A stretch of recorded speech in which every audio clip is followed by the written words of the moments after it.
بسم اللہ الرحمن الرحیم نحمدہ ونصلی علی رسولہ الکریم اما بعد۔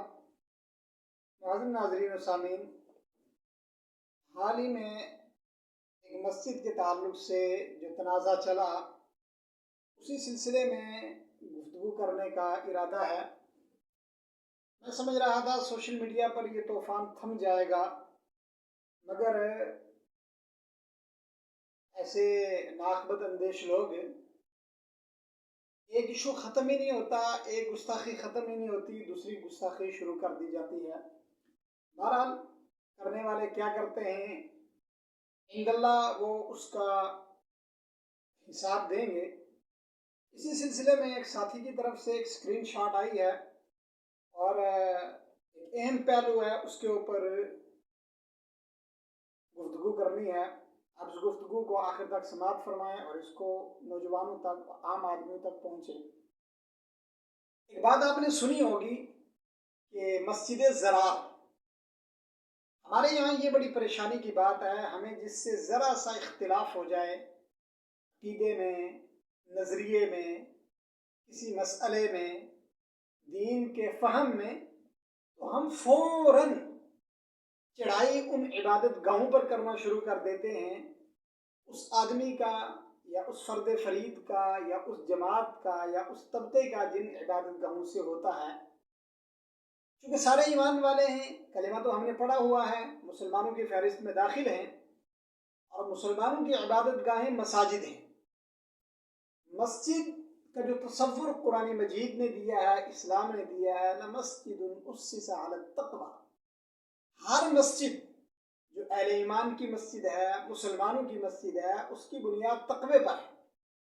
وَأَنَّ الْمَسَاجِدَ لِلَّهِ، اور مسجدیں جو ہیں اللہ کے لیے ہیں۔ فَلَا تَدْعُوا مَعَ اللَّهِ أَحَدًا، مساجد میں صرف اللہ ہی کی پکار، اللہ ہی کی بندگی، اللہ ہی کی عبادت ہوتی ہے، اس کے علاوہ مساجد کا کوئی مقصد نہیں ہے۔ مساجد کا ادب و احترام، مسجد کی تعظیم، قرآن مجید کے اندر اللہ کے حکم سے اور حضور نبی اکرم صلی اللہ علیہ وسلم کے فرامین مقدسہ، حضرات صحابہ کرام کی روایات، صحابہ کرام کا عمل اور سلف کے تواتر سے یہ بات ثابت ہوتی ہے کہ مساجد کا ادب و احترام نہایت ضروری ہے۔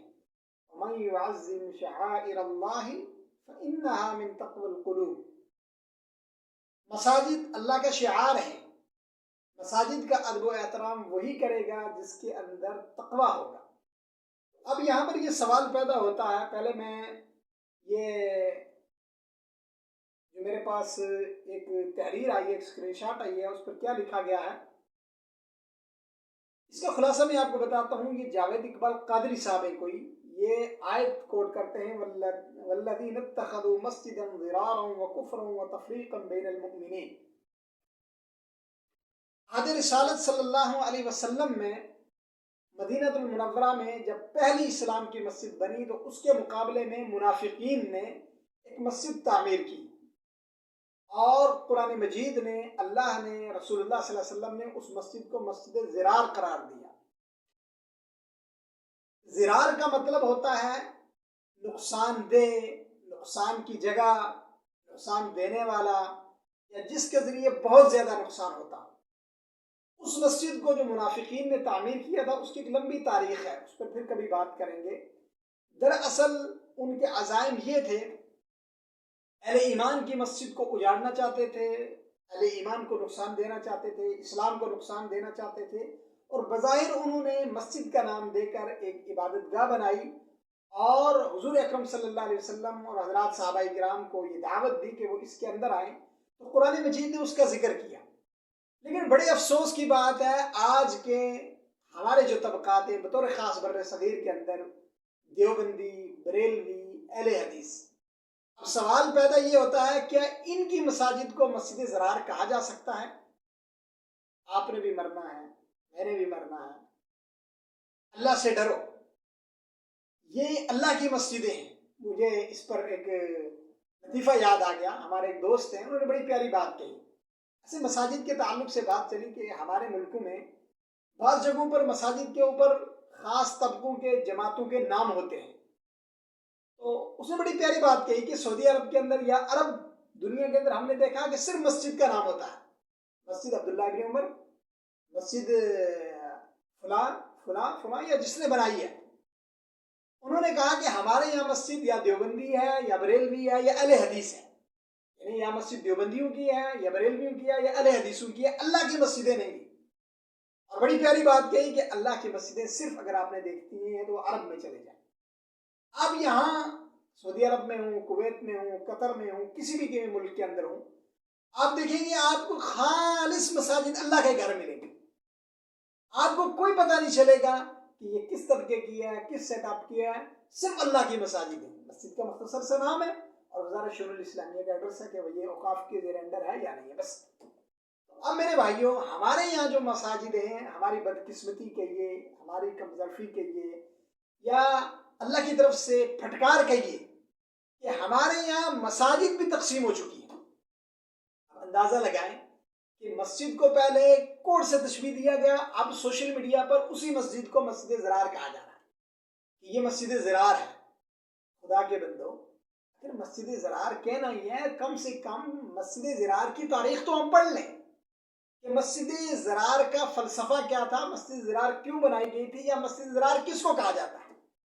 آپ ایسے ہی اٹھے، کوئی بھی طبقہ اٹھے، دیوبندی اٹھیں وہ بریلویوں کی مسجدوں کو زرار کہنا شروع کر دیں، دیوبندی اٹھیں وہ بریلویوں کی مسجدوں کو زرار، دیوبندی اور بریلوی اہل حدیث حضرات کی مساجد کو، اہل حدیث حضرات اٹھیں وہ دیگر مکاتب فکر کی مساجد کو زرار کہنا شروع کر دیں. یہ نہایت ہی جہالت پر مبنی بات ہے، اور یہ جہالت ہے اور یہ تعصب ہے. مسجدیں صرف اللہ کا گھر ہے، اور چونکہ مساجد نماز کے لیے، اللہ کی عبادت کے لیے، اللہ کی بندگی کے لیے تعمیر کی جاتی ہے، لہٰذا کسی بھی مسجد کو زرار کہنا یہ نہایت جہالت پر مبنی بات ہے. جو لوگ سوشل میڈیا پر اس طرح کی باتیں کر رہے ہیں وہ عند اللہ مجرم ہیں، وہ گناہ گار ہیں. میں ان نوجوانوں سے گزارش کروں گا جو پڑھے لکھے، جو جاننے والے ہیں، جنہیں عقل و شعور، عقل و دانش رکھتے ہیں، وہ یہ بات سمجھ لیں کہ مسلمانوں میں پائے جانے والے مکاتب فکر کی کسی کی مسجد کو بھی آپ مسجد زرار نہیں کہہ سکتے.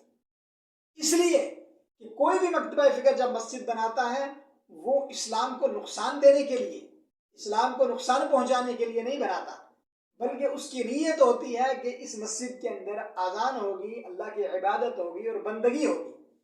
اور عہد رسالت صلی اللہ علیہ وسلم کے وقت جو مسجد زرار بنائی گئی تھی وہ اسلام کو، مسلمانوں کو، نبی رحمت صلی اللہ علیہ وسلم کو، حضرات صحابہ کرام کو، اور بطور خاص اسلام کے اندر سب سے پہلی تعمیر ہونے والی مسجد کو نقصان پہنچانے کے لیے بنائی گئی تھی. اس کے بہت سارے اس کے پیچھے عزائم تھے. لہٰذا مختلف مکاتب فکر کی مساجد اللہ کے گھر ہیں، کسی ایک کے زیر انتظام ہونے کی وجہ سے اس کو مسجد زرار کہہ کر آپ اپنے نامہ اعمال کو خراب نہ کریں. یہ پیغام میں اپنے ان دوستوں احباب کے لیے ریکارڈ کروا رہا ہوں جو اس مسئلہ کو سمجھنا چاہتے ہیں اور اس مسئلہ کی نوعیت کو جاننا چاہتے ہیں. لہٰذا قرآن مجید کے اصول کے مطابق، شریعت اسلامیہ کی روح سے، اس روئے زمین پر آج تعمیر ہونے والی تمام وہ مکاتب فکر جو مسلمان کہے جاتے ہیں، جو اسلام کے اندر داخل ہیں، جن کا یہ دعویٰ ہے کہ ہم مسلمان ہیں، اللہ پر، شاعر اسلام پر، ارکان اسلام پر، حضور خاتم النبیین صلی اللہ علیہ وسلم پر ایمان رکھتے ہیں، ان کی تعمیر کردہ عبادت گاہیں جنہیں مساجد کہا جاتا ہے وہ صرف اللہ کے گھر ہیں، ان کا کوئی تعلق نہیں ہے مسجد زرار سے. اس بات کو کان کھول کر سن لیں اور اس پیغام کو پہنچائیں.